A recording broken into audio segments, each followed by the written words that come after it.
many trained activists. I wanted to investigate that piece a little further, and so I made some phone calls. So I want to call some of these groups today, pretend that I want to give. She is doing her daggone homework, man. And I can see why they don't like her. I can see. I can clearly see why they don't like her. Because she is leaving no stone unturned. I'm never gonna get my brother back. I would like to just, like, say one day, this meet his daughter, because it's like, that's an extension of him. Right. And I just to be proud to just see one time. Well, not his daughter. Now we found out he got more. Well, they found out that wasn't true. So you mean 3 kids came that ain't his? Just one. I think they did a DNA check, and the boy is not his, and the other girl. Are you serious? Rumors, I don't know. That's we gotta leave that to Maury. I don't do that. I don't Miss T is putting out all his business. do paternity. Is that out? She said that's more. That's Maury's camp. That's not what we do here. So the beginning of this says, the media is the most powerful entity on earth. They have the power to make the innocent guilty and to make the guilty innocent. Let's get it on. By Malcolm X.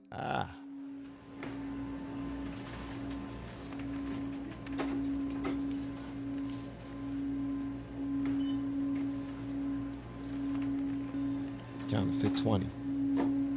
Looked like he was up to something a little bit.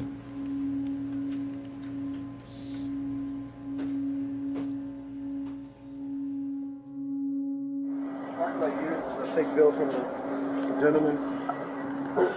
I hope this is the driver in there. Which one? That blue one over there.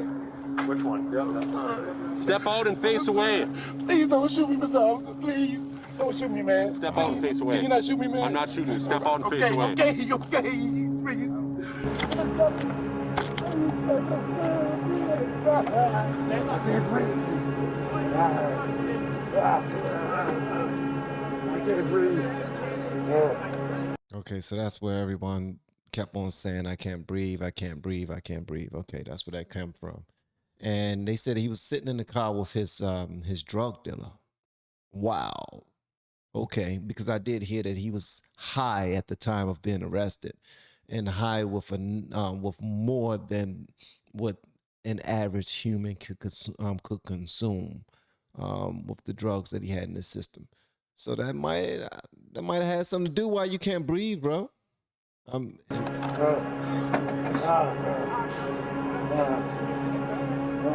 This is sad to watch, though, man.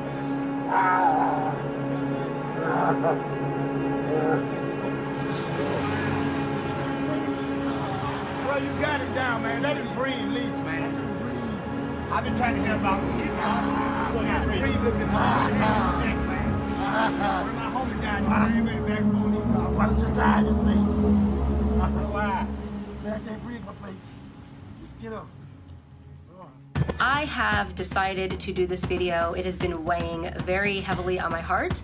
I want to come out and say that I do not support George Floyd and the media depiction of him as a martyr for Black America. I'm going to explain why, and I hope that some of you guys will understand where I'm coming from.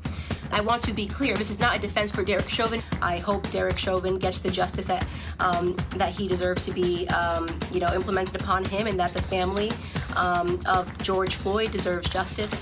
Okay, interview take 2. It was just gut instinct, you know? It just felt like we were being told, look over here, and I guess part of my personality is when I feel that way and somebody's going, focus only here, I want to know, okay, but what about over there? And it wasn't personal, at least not in the beginning. It wasn't personal. I would say it certainly wasn't personal until. This video was just so disgusting, but I think it's important to understand how easily people can be corrupted into saying this type of disgusting nonsense. That's the lady from Young Turks, right? I believe that's the young lady from Young Turks. Candace Owen, that right. I don't know if it stinks, but I imagine it does. Then at that moment, it became personal. Whoa, whoa, and whoa. And I thought, not only am I going to say the truth, I am going to scream the truth louder than you can scream the lies. I've never been so hurt inside. This was the second time he exhibited that behavior. 23 out of 24 hours in the cell. I have been a police officer for almost 4 decades. Until the very breath was squeezed out of him. That was the very last time I seen Floyd. When you sentence my son, you will also be sentenced every day. Every day. I love him. George Floyd. Drug addiction is even more powerful than a mother's love. You guys knew him best. So, who was George Floyd?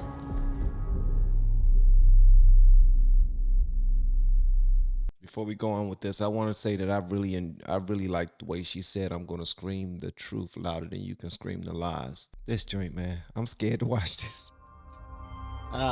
Outside this grocery store is now home for a memorial. We protest peacefully. We're kind of just helping each other out and rallying together as a community. We need to stand together with each other. We're here to serve justice for injustice. Say his name. George Floyd. Say his name. George Floyd. Breaking news in South Minneapolis. The situation has become dangerous. Individuals breaching the gate at the 3rd precinct. Getting close to blocking the fence. Is anyone copying this? We all here! All lives matter! You want your people to die? You coward!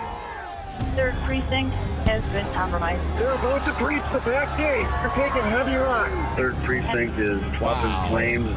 Minneapolis is waking up to a lot of its buildings on fire. You saw chaos just erupt. Fires are still burning. We are seeing looting throughout the city. Bricks are being thrown at police officers. We are seeing increasing violence amongst protesters throughout the country.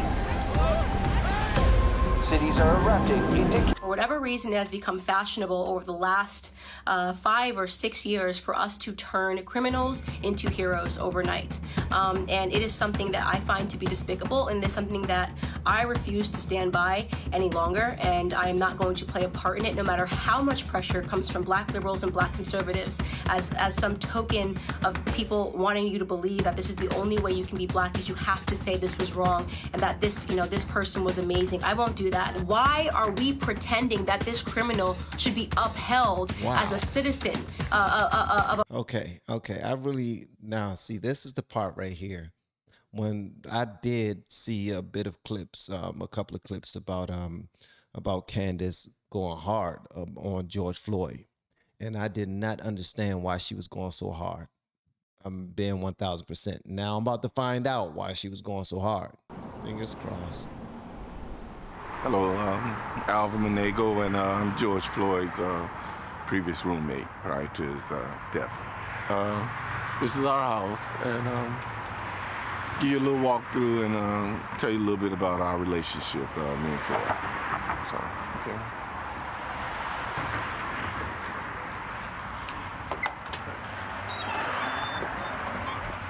Well, we still keep his name on the mailbox, just still gets mail occasionally. Yeah, and this is us on the 4th of July, 2017. And these are our co-workers. We both work together at the Conga Lounge in Minneapolis, Minnesota. And that's Floyd right here. And they never forgot him because he was a people person. He socialized, and the kids was always, looking up like, wow, that guy's pretty tall. Floyd's about 6'7". So we can head upstairs and I'll show you where Floyd was. Big guy.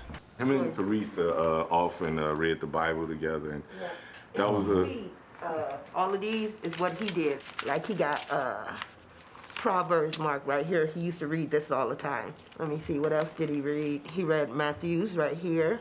And so he used to be in his room, and our room was next door. And I used to hear him out loud reading his Bible all the time. And I used to be listening to him, and I'm like, wow, he really do be reading that Bible, The last day I seen Floyd, we stood up here on the top of the stairs. And this time, we prayed longer than we ever did. I think we prayed for like about 5 or 8 minutes. Usually we'll do a prayer and it's like quick and everything. But this day, we prayed longer than we ever prayed. And I said, Floyd, I'll see you when you get back, okay? He said, T, I'll be back. I said, promise me you coming back. He said, I promise I'll be back. And that was the last time I seen him. He was praying that hard because them demons was on his back. Them demons was on his back. He seemed like he wanted to be a good person, but when Satan is attacking you, man, Satan is attacking you. When Satan is attacking you, man, Satan is attacking you. That's why he used to read the Bible so loud and meditate on that word so long, because he was really trying to battle something. He was really trying to fight something. I don't know if it was his past. Maybe he knew that he did some effed up things in the past. Maybe he was planning to do some things in the future. He was trying to get God to somehow, some way, step in, intervene. That was the very last time I seen Floyd, that day when we prayed upstairs, and I didn't see him no more after that. He wanted to do better, and he happens to run into you, and this is a beautiful home. The Floyd that I knew in this house was a good person. And if he did do something bad, he hid it from us. You know, he didn't do it around us. If he did it out there, he did it out there. That's his business. First of all, I want to say this. Shout out to Candace. I want to say, Candace, if you ever see this, if someone send this to Candace, if you ever see this, you and your crew have done a remarkable job so far. And I'm saying about the fairness. And I've always told my kids, life ain't fair. Every time they came crying to me about somebody did something to them and the teacher said something and I wasn't even talking and I got in trouble. Life is not fair. But the way that you are showing love and light over George Floyd's life, I'm be honest with you. I did not think that I was going to see this much love being shown to George Floyd. Like, you are covering pictures of him smiling around family, around friends. Miss Teresa saying beautiful things. The other gentleman, I forgot his name already, saying nice things about him. Just showing that he was a person that was trying to do well. I appreciate you doing this, because I know that you could have just went straight for the jugular and just everything. You're not doing one of them type of pieces that just attack people. I appreciate that. It makes it way more palatable. I can enjoy this. Thank you so much for that. Okay. I'm never gonna get my brother back. I would like to just, like, say one day, just meet his daughter, because it's like, that's an extension of him. Right. And I just to be proud to just see one time. Well, not his daughter. Now we found out he got more. Well, they found out that wasn't true. So you mean 3 kids came that ain't his? Just one. I think they did a DNA check, and the boy's not his, and the other girl. Are you serious? It's rumors, I don't know. We gotta leave that to Maury. I don't do that. Miss T is putting out all his business. I do paternity. Is that that's more? That's Maury's camp. That's not what we do here. You guys, thank you so much. It was what a pleasure to sit here and talk to you guys. It was just absolutely amazing. Let me tell you something. You the brother, and you the sister, and you're the mother, and you're the cousins and the uncles and all this other stuff. And you mean to tell me that you don't even stop past his house to collect his stuff? And not to collect his stuff, because y'all probably not 6'6", 6'7". You can't wear his clothes, but guess what? His kids might want his stuff. His daughter might want, his clothes, so she can, she can have something of his. The pictures that he left behind. Come on, guys. His computer, his Bible. Like, you mean to tell me nobody wanted any of that? Everybody was just chasing his name and fame. Like, it's unfortunate that we are like this, man. Okay. Nah. You imagine how absolutely traumatized that child was. And then you think to yourself, just a few years later, and you will have children that are wearing his shirt, referring to him as a hero, as some sort of savior, right? That's wrong. It's not right at all. And it was this case that I couldn't stay quiet on, and I had to make that video. In 1998, he spent 10 months in prison for theft with a firearm. In 2002, he spent 8 months in prison for a cocaine offense. In 2004, just 2 years later, he spent another 10 months in prison for a cocaine offense. By the way, I am not saying that if you have a record, you don't deserve a second chance. I do draw the line when it comes to second, third, fourth, fifth, sixth, seventh, eighth, and ninth chances. I draw the line when it comes to a man making a woman feel that afraid to be in her own home and beating her and tearing up her house in front of her kid. Come on, man. Two things can be true at once. You can both say that George Floyd didn't deserve to die, no matter how you believe he died. Nobody deserves to die, in my opinion. And you can also say that objectively, this person that did die was not a saint. This person was not an angel. I'm thinking that the public made enough noise to make the decision for the jury that was over that case. They made enough noise. And I don't know if any elections were going on at the time and people had to make quick decisions and show some strength to protect their positions that they were, or their office.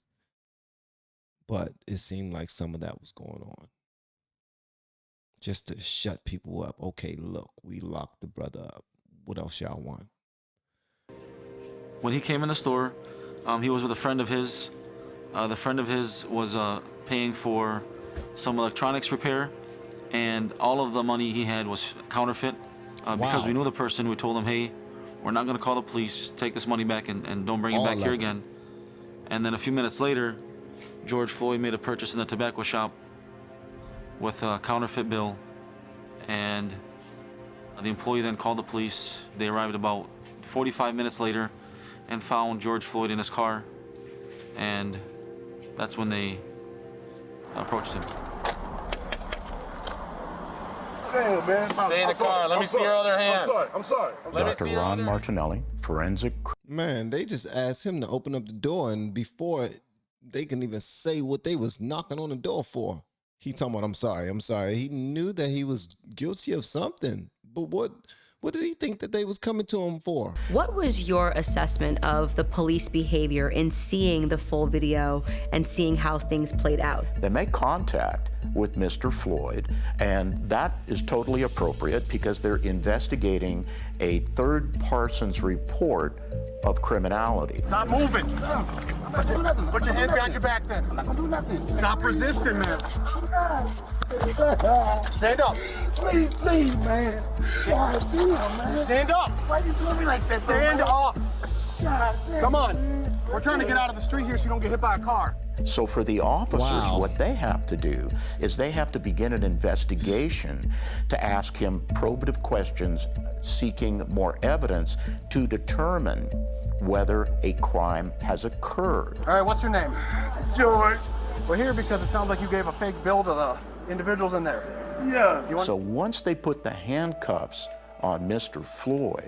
Floyd should have known, albeit he's under the influence of drugs. What are you on something right now? No, nothing. Because you acting real erratic. That he must obey the officer's directions, orders, and commands. He cannot resist arrest. I hear you, but you are going to face this door right now. Listen up, stop. I don't do anything, man. Please don't do that. Take a seat. I'm going in, Mr. Oliver. I'm going in. No, you're not. And so when Mr. Floyd gets in a car and he claims that he's claustrophobic. Right, claustrophobic is exactly what he said. I'm claustrophobic.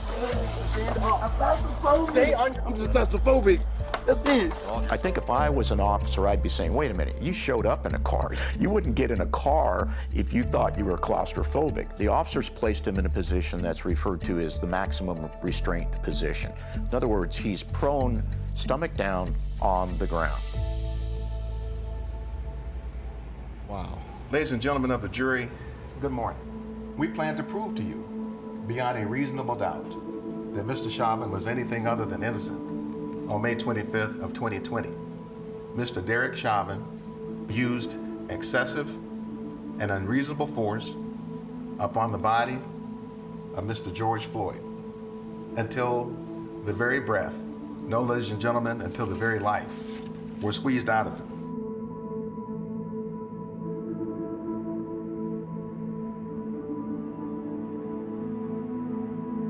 You would agree, Chief, that from the perspective of Miss Frazier's camera, it appears that Officer Chauvin's knee is on the neck of Mr. Floyd? Yes. Would you agree that from the perspective of Officer King's body camera, it appears that Officer Chauvin's knee was more on Mr. Floyd's shoulder blade? Yes.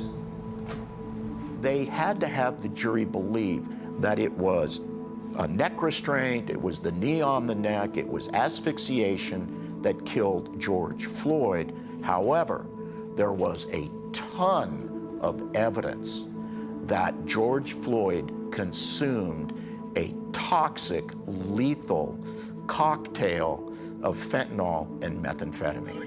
I knew it. I knew it. I knew it. Did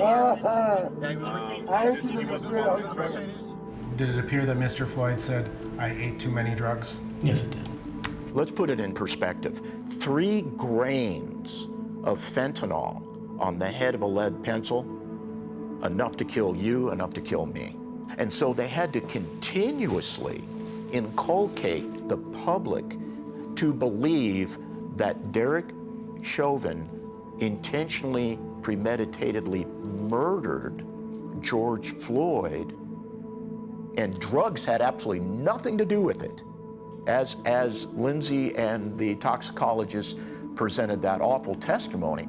Do you recall describing the level of fentanyl as a fatal level of fentanyl? I recall this. Now check this out, man.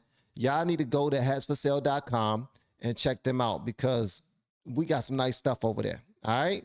Now put in LFR 10 as the code, get 10% off, and you'll get free shipping everywhere in America. Describing it in other circumstances, it would be a fatal level, yes.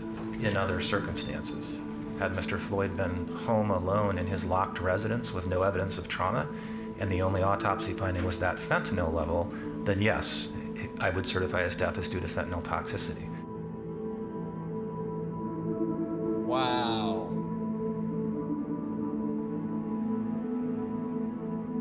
I know I can't breathe. I can't breathe. I can't breathe. Take a seat. I can't breathe. Here, come on out. The autopsy is generally broken down by, number one, how the body is presented, and what his height and weight is, and then it goes through the neurological system, exterior trauma, interior trauma, but I go right to the cardiovascular system. And there I look at the heart weight. How much does the heart weigh? And then I take a look for key words. I compare the heart weight to the height and weight of the individual, to what the toxicology report says, and I look for certain words or evidence of something called cardiomegaly. Cardiomegaly means an enlarged heart. And if a person has cardiomegaly, their chances of sudden cardiac arrest rise by 150 times, not 150%, 150 times. But his physical characteristics at the time of the incident and his ultimate death, absent the interaction with the police, he could easily have died with the amount of drugs in his system with no knee on his neck or on his shoulder. And so to me, that would have suggested, if I were on that jury, reasonable doubt, but our system is such that a jury gets to decide that. Now, there were other factors, I think, that polluted the jury's ultimate ruling. Ultimately, the jury reached its conclusion. I'm praying the verdict is the right verdict, which is, I think it's overwhelming in my view. We've got to get more confrontational, make sure that they know that we mean business. I want to see the charge. Did she say we need to get more confrontational? Like, how much more? they was busting out all types of windows of people businesses that had absolutely nothing to do with this. People were getting like mauled, ran over. Come on, guys. Maxine Waters, that's who that was, right? Come on, man. Come on. The brother clearly, this is...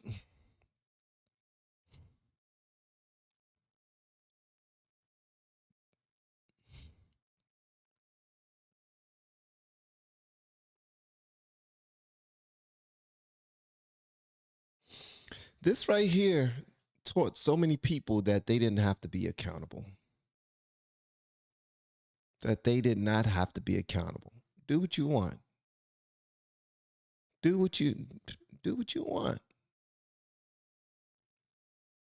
The people that work for us, they supposed to listen to us and bow down to us. Do what you want. If that big man would have complied, he would be alive right now. Facts. If that big man would not have tried to destroy evidence, he would be alive right now. Facts. Come on, guys. Yeah, come on, man. This is ridiculous, man. Of the arresting officer take place. We are not talking about a split-second decision that was made incorrectly. I can't see coming to a different answer there. Thank you. Real quickly, have you seen the body camera footage yourself? No, I have not yet. How in the hell you talking about the case if you ain't seen the daggone camera footage? You're speaking so boldly as if you know what the heck's going on and you didn't even see any camera footage. That's the problem. Everybody's like, oh, that's what happened? Yeah, that's what happened. All right, so everybody put on these t-shirts. We got t-shirts for everybody, and what else we got? We got bricks for everybody. Yeah. We got some bricks and we got some t-shirts for every single one of you. We got some Molotov cocktails for some of you. And we have some lighters that we picked up. Yeah. And we got a little bit of some edibles and some weed because we're going to be out there for a while. And you might want to feel nice, you know. Ridiculous, man. The verdict is in the case that has riveted the nation, the trial of Derek Chauvin. The former Minneapolis police officer was found guilty today of killing George Floyd last May. I just want to thank the prosecutors, I just want to thank God, the DNA, everybody. Amen. Amen. Hallelujah. Hallelujah. And I hope every killer cop is watching and paying attention, because today the Black Lives Matter movement served notice on you.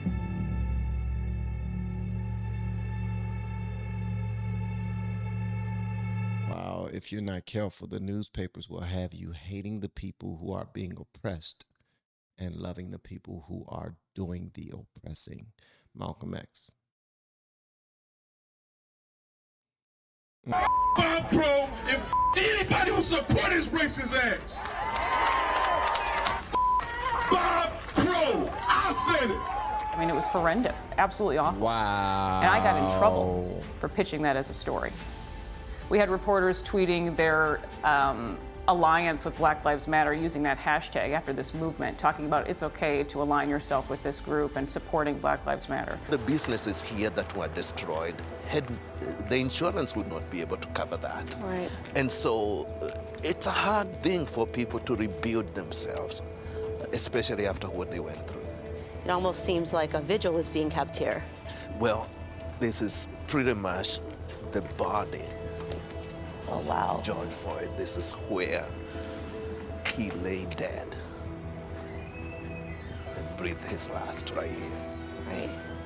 And so the idea is that no one should enter. This is sort of a sacred place. Is that correct? Yeah, you can see this. It's pretty much a holy ground. Now, wow.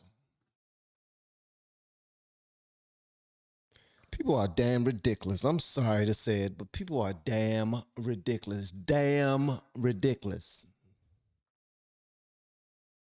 Yeah, ridiculous, man. Come on now. Just tear up your daggone home. just so you can be lawless. Don't care to know don't care to know the truth. You just want to stand with something like, yes, I'm a part of something. It's destructive, but I don't care because it feels good, because we are all being destructive. As long as we're all doing it, I'm good. This hurts my heart, man. We gotta do better. What the hell, man? We gotta do better.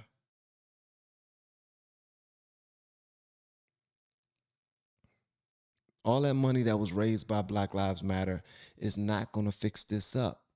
Clearly, it hasn't. It hasn't fixed them businesses up. It hasn't gotten these people employed or anything like that. What are we doing, man? And it's...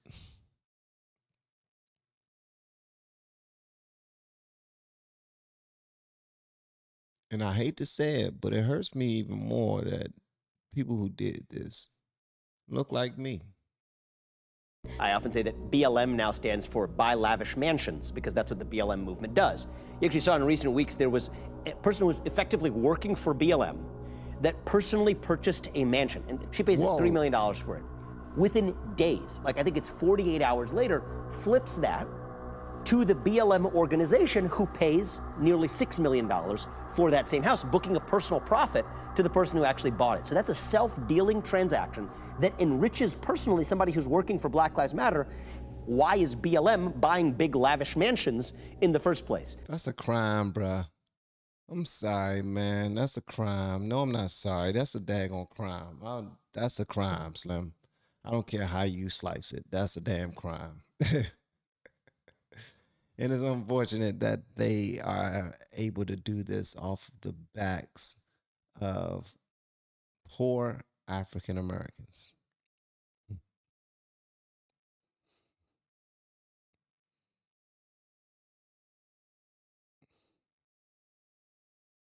And stupid celebrities who believe it and want to support it blindly. By the luxurious purchase, Patrisse Cullors came forth and also admitted that she hired both her mother and her brother to work at the property. What sort of work, you ask? Well, Patrisse Cullors' brother, Paul Cullors, is a graffiti artist by trade. That's what he's done his entire life. He's done graffiti. Patrisse instead hired her brother to do security for her. She paid Paul $840,000. That's almost $1 million in just 1 year to her graffiti artist brother, his newly established security firm. Now, that makes her a great sister, but perhaps she's an even better baby mama, because Patrisse also gave funding from Black Lives Matter to take care of the man who fathered her son. His name is Damon Turner, and he received $970,000 from BLM to his company Trap Heels LLC, which purportedly provided live production and media. So that makes Patrisse a great sister, a wonderful baby mama, and also, by the way, she's a fun mom, because one of the events that Patrisse organized at her BLM mansion was for her young son's birthday party. Nothing says taking on police brutality quite like hosting a birthday party for your young son in a Los Angeles mansion paid for by donors to the cause. Patrisse likes parties, by the way, because she also threw a party there to celebrate the inauguration of Joe Biden and Kamala Harris. And yeah, that's somewhat suspicious, because what do Democrats have to do with Black Lives Matter? I think I'll just leave that question open-ended. Also suspicious is the fact that Black Lives Matter designated a whopping $8 million to an out-of-country grant. What?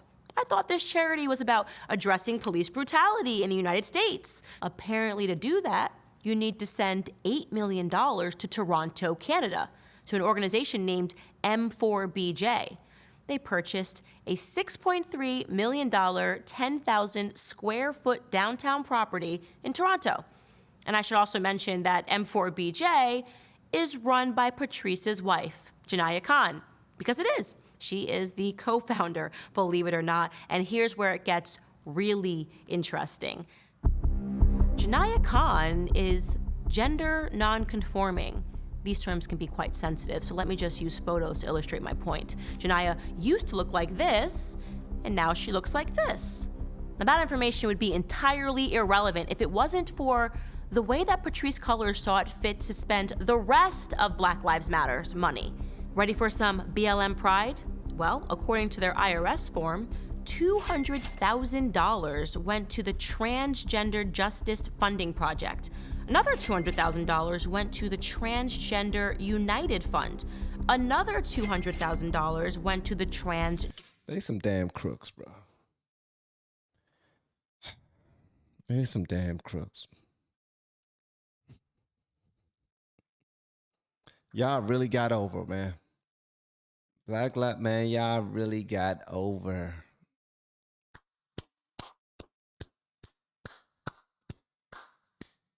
Y'all got over. Wow. I bet y'all are salivating, hoping, and praying another black person is killed by police officers so you can come out the shadows, get you some more money, rejuvenate the hashtag just in case it died off a little bit, it's played out a little bit, just in case some people who were donating or feeding you the way that they were feeding you before they started to find out the truth about you woke up and decided to hold their purses and wallets a little tighter to themselves. Y'all are smart, I'll tell you that much. Sending all that money to another country, getting property in another country, using different business names to make sure, man, y'all got some people working for y'all that's really setting it all up. Oh my gracious. Wow. This blows my mind, man. Y'all are doing it. Y'all are moving and shaking for real. That's the next level what y'all are doing. This is I was about to say this is some movie stuff, but clearly Candace made a movie about it. This is movie stuff what y'all are doing. And then Patrisse Cullors' wife once looked like a beautiful woman, and now she looked like a man, a straight up and down G, running her organization as a millionaire. She's rich as hell. And now y'all are funneling more money into what y'all stand for, the LGBTQ community. Listen, what y'all are doing, y'all some smart business people. I'll tell you that much right now. It blows my mind how much y'all are doing. Wow, I can't even believe that y'all got away with all this. Yeah, while they're still fighting and everything, let's make sure we take care of all this. We need to do it quick. Okay, my brother, he already does graffiti, but I need him. He could be my security. Okay, let's give him a security firm. Let's call it that. He'll be paid not $1 million, but a little under that, so it won't be suspicious.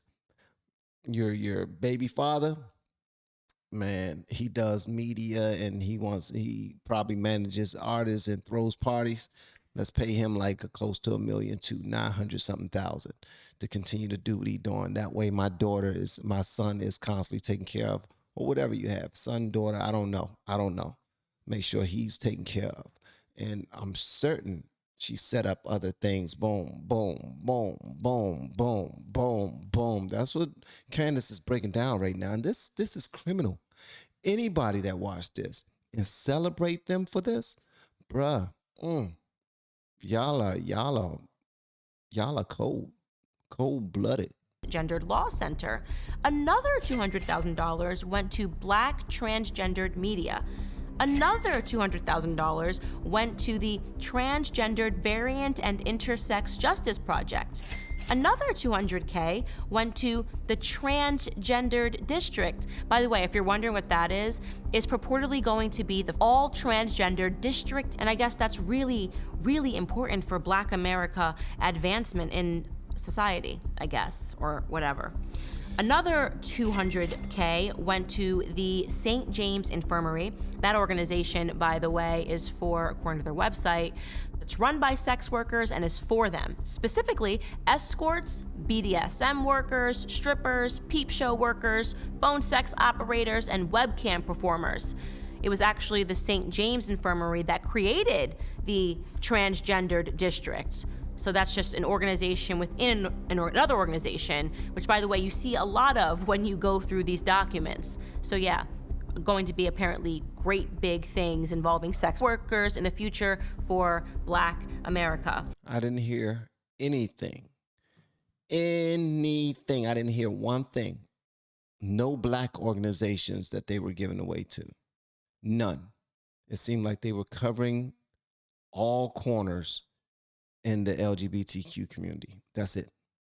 The only Black people that they gave to were themselves and their family. That's it. How selfish is that? Just themselves and their family. I didn't hear any Black nothing that they gave to. Nothing, not a thing. They see who is trying to take power over things right now, and they are making sure that they make sure they're taking care of them. Wow, man, this is crazy. Many trained activists. I wanted to investigate that piece a little further, and so I made some phone calls. So I want to call some of these groups today, pretend that I want to give. She is doing her daggone homework, man. And I can see why they don't like her, man. I can see. I can clearly see why they don't like her. Because she is leaving no stone unturned.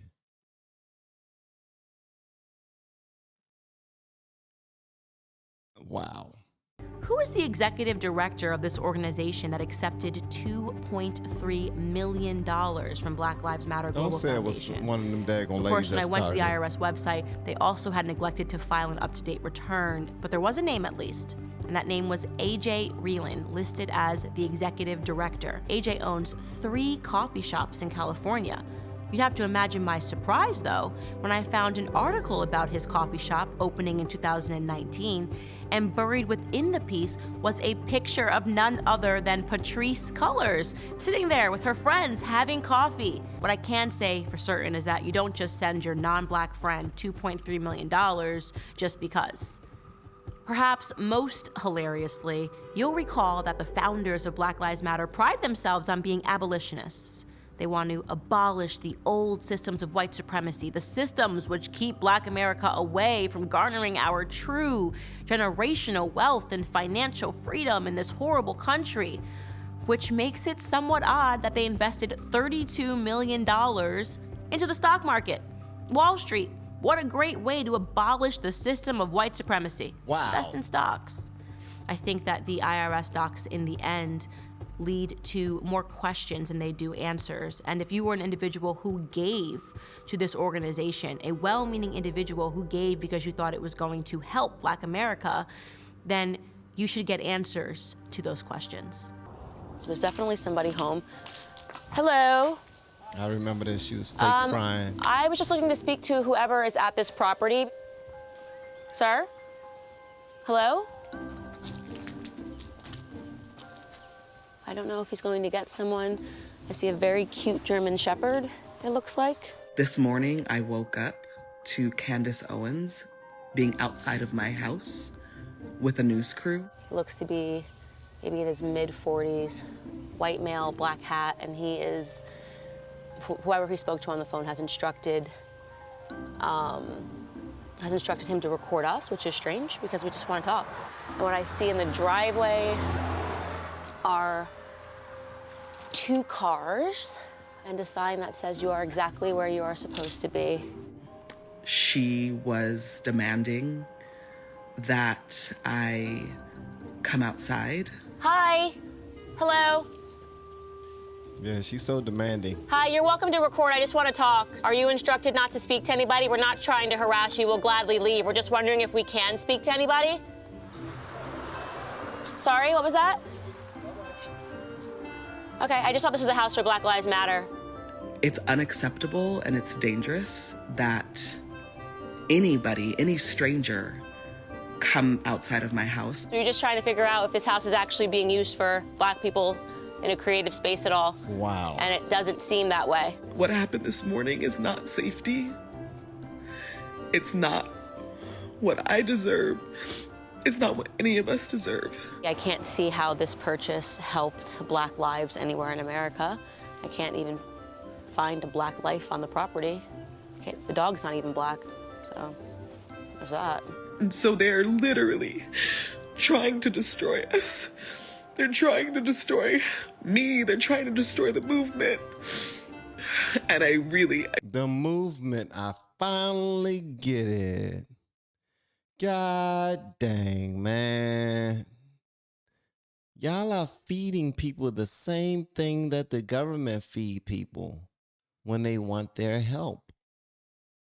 We will give you and give you and give you when you get in trouble in a way that we see fit, that can help our movement. So continue to do what you're doing and living how you're living. F the police. If they do something to you, you call one of our organizations. We come out with a whole bunch of fake people acting like we care, making enough noise, burning stuff down, getting real rowdy, raising money, making it seem like they are wrong and you're right. And wash, rinse, repeat. Wash, rinse, repeat. You get arrested. We got millions. We're going to bail you out. We're not going to do anything for your communities before then. We're not. Everything we do is going to be in our own self-interest. In their own self-interest, it should be called Trans Lives Matters. Be honest with you, based off of everything that they, or Money Lives Matters. For real. Because it seems like they are a hell of a business. They are crazy good business people. Crazy good business people. Whoever is showing them, giving them some information on what to do and how to do it. And I'm thinking that maybe it's the guy in the coffee shop that was helping out a great deal with how to do this and how to maneuver around this, that, and the third, because he just got a fat check for $2.3 million. And he's not Black and he's not trans. Makes absolutely no sense whatsoever that he'll get that money. So he must have done something valuable, of value, to help them get all of the money that they're getting. Then they're investing in stocks and everything. They're trying to make sure that the next time, and they are hoping and praying for next time, a young person is Black, brown, or other, or if there's a LGBTQ hate crime committed, that they can get out there and make some noise and raise more money and create more fake businesses and raise up more ignorant people, just to let them know that this business is extremely lucrative. They are teaching a business, and they are showing these people, look what we were able to do. You can do it too. We take care of our communities by lying and scheming and not caring and being heartless, and we don't care about the truth. We're just trying to get ours so that we can give them what we believe they gave us. They are playing on people's oppression. They are playing on real oppression. And they are making up the rules as they go. With false promises, you can bring these idiots into your circle and run them however you please. So now everybody are working for them. The new hot material right now is not Black. Black people is not to support the Black people. It's not Black issues. It's LGBTQ issues. So they got they've invested in every single last one of them. All of them. We're trying to build up our power in that. Let's raise up some more millionaires who can lie and scheme in the LGBTQ community. That's what we're doing. So that next time something happens, we are ready to fight. We sending people out there, front line. They ain't got to be from there. They will be there. Don't worry about it. They will be there. We're going to send people out there. Wow. They're raising up an army of idiots as they fatten their pockets. This is absolutely nuts, man. I just need us to be stronger. Thank you, sir. Have a great day. As she cried, fake tears. The media is your enemy. That is what I will say. And I believe that from the bottom of my heart after examining every corner of this case. The media scared the jury. The media scared even politicians into agreeing in lockstep. There's no other way to examine the media but to recognize that they were the enemy. And they're not going to stop being the enemy. People were deluded and people were lied to, and people should be angry. People should be rightfully angry that they acted the part of a marketing agency for what, in my opinion, is a complete fraud, a fraudulent organization that uses Black emotion and Black pain to extort dollars from white America. That's what happened. You were all lied to. That's the truth.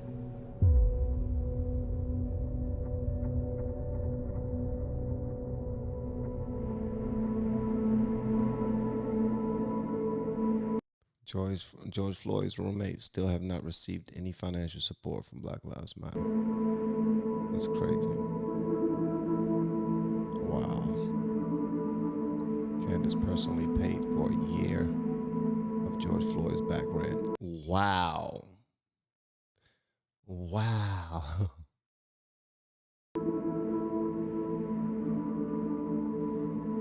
As well as a removal service to tow away George Floyd's abandoned vehicle. Wow.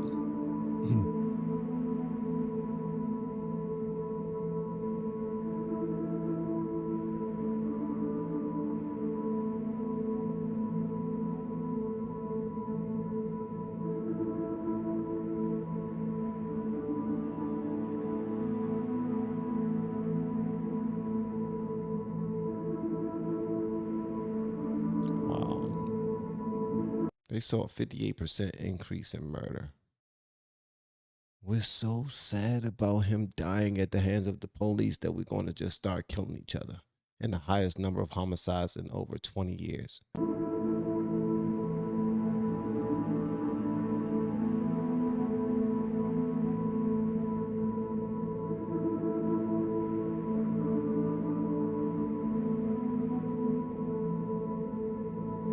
All right, so they're about to start thanking everybody. I just want to say, look, yo, Candace, this was amazing. The way you put this together, it was absolutely phenomenal.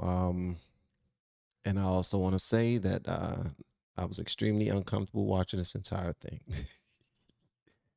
I was not lying. I was. But it was extremely educational, very informative. And it's unfortunate that they use these people to fatten their bank accounts and all of their friends' bank accounts. And I believe that this is mental illness at its highest form. Believing that they're doing something good for people. This was definitely the biggest lie ever sold. But what they did,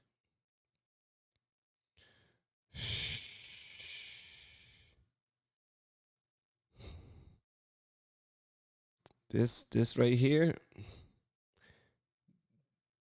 they've positioned themselves to be able to actually have a movement of the most ignorant and controlled individuals possible. with all of the money that they stashed away from this entire thing. Whoever is helping them financially, yo, they deserve a standing ovation.